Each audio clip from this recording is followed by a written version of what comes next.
Would you face your biggest fear if it meant that you got good content out of it? Well, it's my last few days in Colorado, and Liv and I both agreed that we are going to be locked into content today. We don't care about anything else on the itinerary other than getting that shot for Instagram. I also needed an excuse to wear the last few snowsuits that I packed because hello, why else are we here? So this white one is from Cordova and I rented it on Pickle. Anyways, we grabbed an omelet for breakfast and then we listened to a panel where the creators of Sold Out Dates told us their story, which was very inspiring. And then we got to work. We went on a literal hike to take these pictures, but you can't tell me that these don't eat. Liv's are already up on Instagram. Mine will be posted tomorrow. But then guys, I really wanted to do a photo shoot in the gondola, but we just had one little problem. Yeah, riding this was Liv's worst fear. And I literally forced her to get on it and I felt so bad. I was literally like, just breathe and focus on the pictures. Yeah, it wasn't working. So when we got to the top of the mountain, there was actually a bar up there. So after some liquid courage, look at what we captured. Listen, she absolutely devoured and those made it onto the feed. So I'm proud of forcing her to go up there. See, other people faced their fears with skiing that day. We faced our fears for content. And I think both things are worth celebrating. So of course we had to head over to the après-ski party. And y'all, if you ever come to Beaver Run Resort, please check for Omar at the bar outside. He will hook you up and he's such a good vibe. And just like the day before, we had a ball once again. And guys, this time I kept my distance from the DJ because I didn't want any more problems. Liv and I also realized that we had still not been off of the resort after all of these days being here. And everyone talked about how cute the town was. So we caught a ride with Keith and we headed over to this restaurant called Tavern Underground. A lot of people said good things about it and it did not disappoint. It was so tasty. I feel like at this point we started crossing everything off of our bucket list and we were like, oh my gosh, we never started a fire. So Liv handled that. Child, tell me why I passed out. I woke up hours later and the black ball had already began. We rushed over there so I could at least capture some content. And guys, I was pooped. I was like, I'm gonna call it a night. And just like that, the next morning it was time to check out. Honestly, I was quite sad. This was one of those weekends where it kind of felt like going to summer camp and everyone's a stranger at first, but after a few days, like everyone starts to bond and it hurt to say goodbye. But y'all know me, I don't know how to go home. So I went back to Boulder while everybody else got on their flight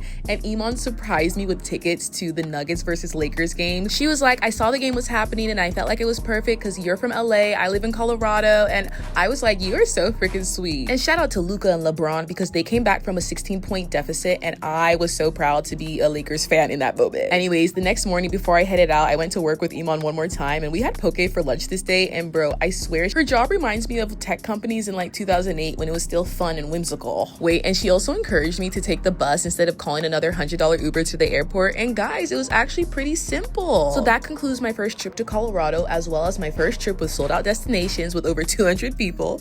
I would give it a 10 out of 10.